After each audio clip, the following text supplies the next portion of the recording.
If you're a lineman in charge of keeping the lights on, Grainger understands that you go to great lengths and sometimes heights to ensure the power is always flowing, which is why you can count on Grainger for professional-grade products and next-day delivery, so you have everything you need to get the job done. Call 1-800-GRAINGER, click Grainger.com, or just stop by. Grainger, for the ones who get it done. Hey guys, Brad Gilmore here. Want to give a big shout out to our title sponsor, Walker Texas Lawyer. If you or a loved one have been injured in an accident, whether that be a car, truck, motorcycle accident, or some kind of other issue, hit up Walker Texas Lawyer at 713-552-1117 or walkertexaslawyer.com. Oh, Brad, what have you done now? Broadcasting live from Houston, Texas, and around the world. TV host, best-selling author, and radio personality Brad Gilmore brings you a collection of conversations with stars from movies. Matthew McConaughey. Brad Gilmore. Mark Warburg. Hey, how are you? The legendary Mr. Christopher Lloyd. Christopher, how are we doing? Well, I'm doing good. Great introduction. Jessica Alba and Lizzie Mathis. Ladies, thank you so much for joining me. Thank you. Kevin Costner joins us. Thank you so much. Thank you. Television. Jimmy Fallon joins us this morning. Jimmy, how you doing, my friend? Good morning. Thank you so much, Brad, for having me. I appreciate this, bud. Kelly Ripa. Brad, thank you for having me. Comedy. Jay Leno joins us. Jay, how you doing? Hey, Brad, what's going on? Chris Tucker is in the building. Chris Tucker, good morning to you. Hey, Brad. Good morning to you. How are you? George Lopez joins us right now. George, how are you doing, sir? Good morning.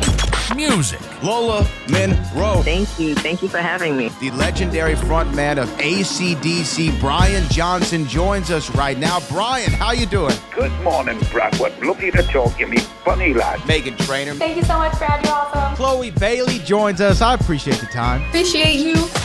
And more. This is The Collection. Now your host, The Boat. Brad Gilmore!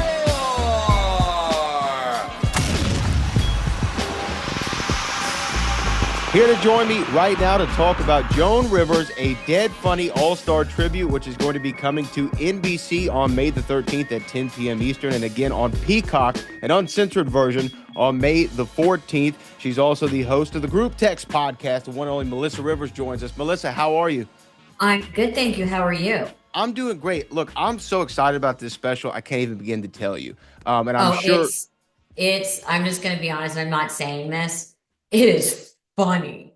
I mean, well, of course I'm saying that because I'm promoting it. But no, genuinely, it is fun and it's funny and it's warm and it's everything you want it to be. I'm really proud of it. Well, what's so interesting to me is that this kind of came up like within a couple months, right? Like you got the word that people were interested, and next thing you know, y'all were putting this show together, and it came together like what, in 3 months or something like that? Oh God, not even that. I think it started 3 months, and then we finally got the green light about, I'm going to be generous and say 9 weeks ahead. But we had a lot of places. We felt confident they were going to give us the green light. So we had already started to reach out and have people saying, yes, they'll do it. And then we just had to sit and nail bite and wait for the network to say, okay, go. Yeah. I think we've had such a long relationship with NBC. I feel like they're just laughing like, let her, she's already neurotic. A couple more days won't change anything. Like she won't have to change her meds because we're waiting an extra week. I feel like it was a big running joke.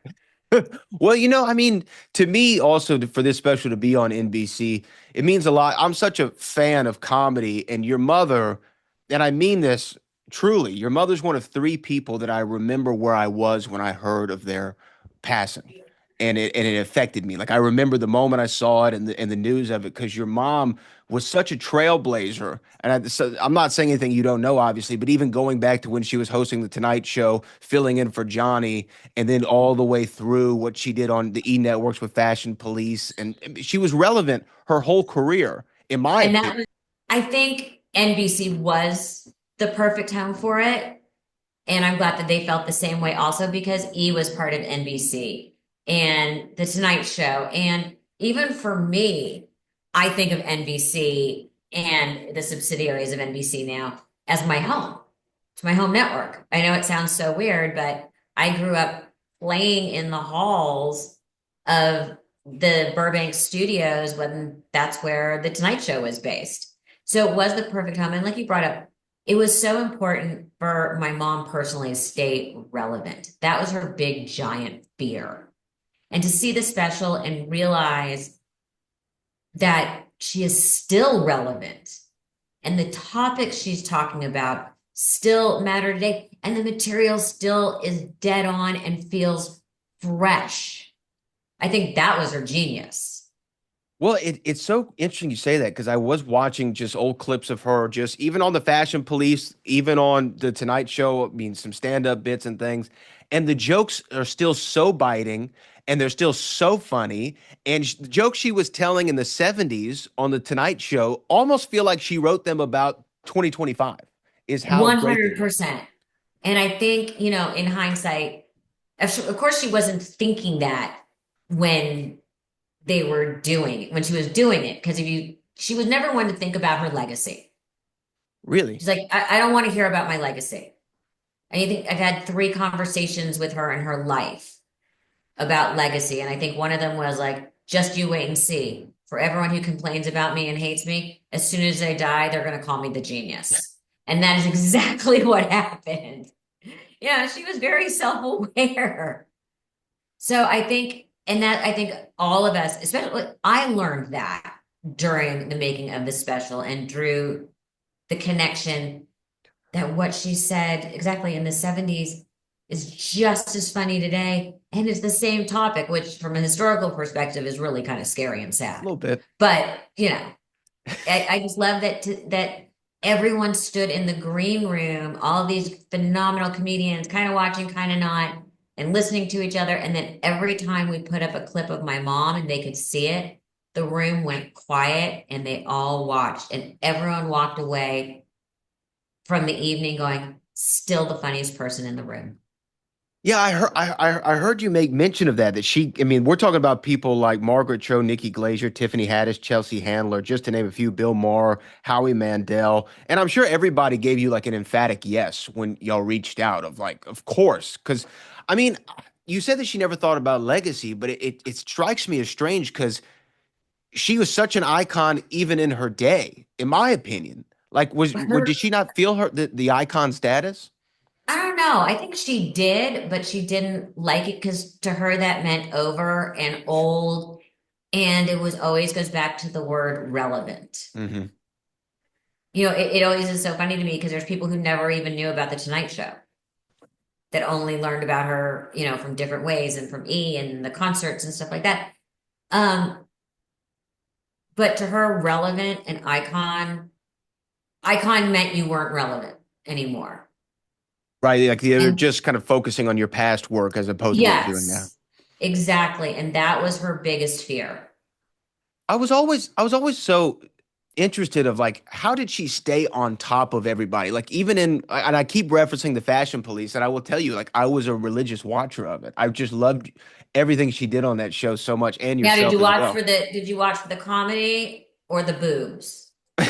Well, I mean, a little bit of both, but really the comedy of it. And to me, what I liked as somebody who really wasn't up on fashion at all, it was kind of interesting to hear things about designers, and I don't know anything about that stuff. So I kind of enjoyed learning, but I loved the jokes. But she knew everybody, seemingly. She knew everybody. She had a great joke that was topical and relevant to them. And I was like, how does she stay on top of the pop culture world so strongly?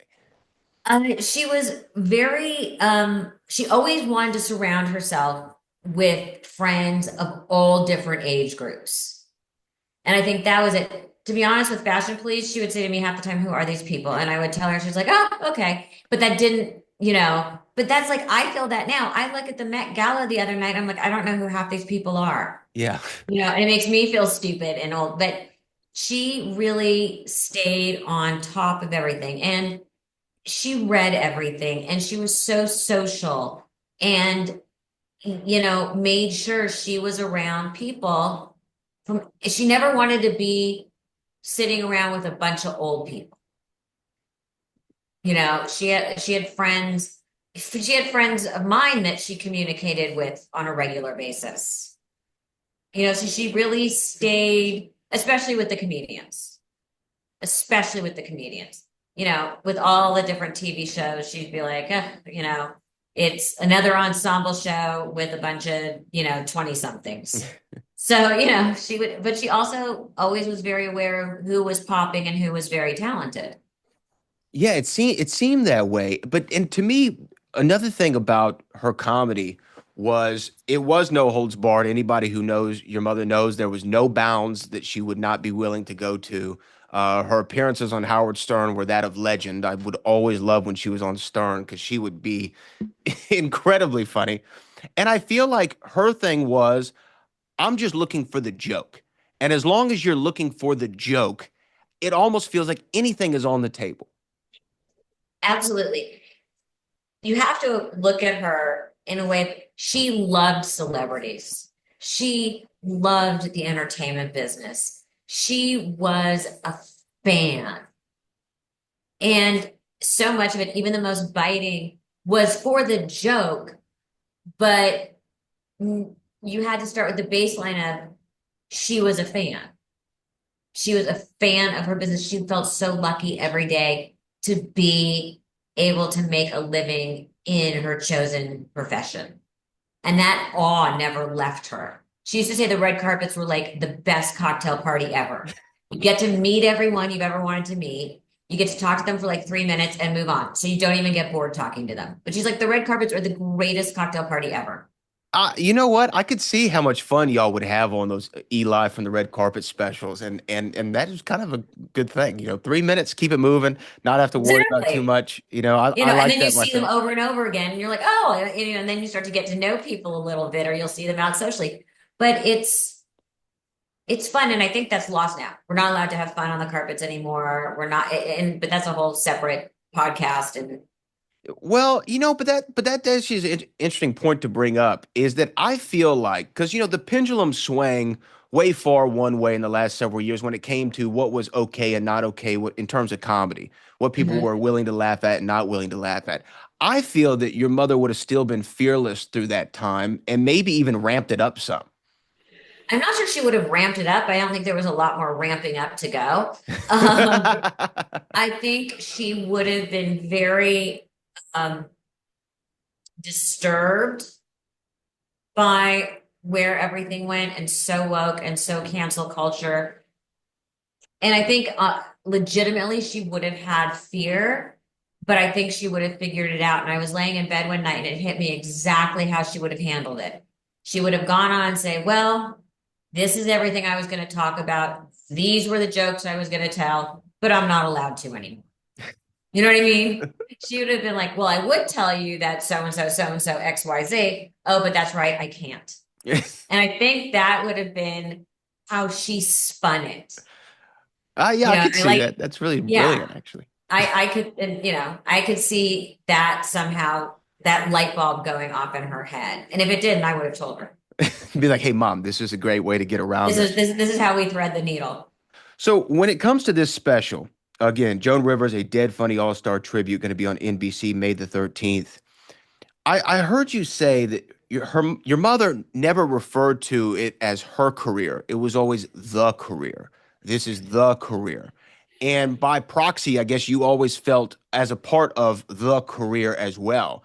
Do you feel like that's kind of what you're continuing to do with this special as you're continuing the career, not just your mother's career? I think it was such a separation of church and state, and it was really done by my parents because it really was a family business. Right. Everybody was involved in one way or another, and there was always a big difference between what our home life was like. People are always shocked to find out that my parents ran a very traditional house, that I went to private schools, that there were expectations, that I was grounded. I mean, there were chores, and people never expected that side of it, but it was there. And, we would all go on the road, or, it was the career. And it's funny because, yes, this very much felt like honoring the career, but I still can't say my career. I still say the career. So it's funny. People are like, did you always intend to go into the business? I'm like, no, actually. And there's a very funny story where I remember freshman year sitting in college and in my freshman dorm room, and someone was reading a magazine and went, "Oh my God, about some actors. I love her so much. She's so wonderful." And I remember thinking, this is one of the biggest fucking bitches, nasty woman in Hollywood. And I realized at that point, all entertainment of any kind for the rest of my life has been ruined for me. I already knew how the sausage got made. So I was like, guess I'm going into the business if I ever want to enjoy a TV show or movie again. And I remember it so distinctly. And I think that's also because it was the career. You know, I've heard you say that people still will come up to you sometimes in tears when they refer to your mother, and you were stopped at a movie theater, I think one time, from someone who worked at E and just burst into tears at it. But I'm curious as to, what do the comics who are part of this special, what do they say to you about your mother? Yeah, that they loved her. And these are also people I've had relationships with Sure. their whole careers. You know, because of producing, because of being on the red carpet. So it wasn't so much to be said to me. It was the excitement of getting to say it publicly and honor her. It always was like, "Oh, you know how much I loved her." Like, of course, and she loved you. Oh God, my favorite joke was, I remember the time that. So it wasn't, it was that kind of thing. But I think the excitement was part of, they were getting to stand up and say she mattered. And she did. And she continues to. And I feel as though you cannot discuss the great comics of all time, and I mean this sincerely, without talking about Joan Rivers. That's be male, female, or indifferent. You cannot talk about the history of comedy in this country without talking about Joan and her impact and her lasting impact. So when I saw this special was coming out, I got so excited about it because I'm 31 years old. And everybody I talk to when a comedy conversation comes up, I talk about your mother. I talk about Joan and how fun. And I say a quote that may or may not even be hers, but I live by it all the time. But it's attributed to her: is life is too short to be taken seriously. I saw that on Instagram one time, and I live by it. I brought it up in therapy one time. Like your mom has had an impact on my life, and I know if I've had that story at 31, there are generations and decades of people who have been so impacted by your mother. So congratulations on this special. I'm so excited to see it. I'm excited for you to see it. It's going to be on NBC on the 13th, and the extended version, which is the code word for uncut, is going to be on Peacock on the 14th. I can't wait to see it. Congratulations on the special. Congratulations on your recent nuptials. And thank you so much for taking the time to chat today. Thank you for having me.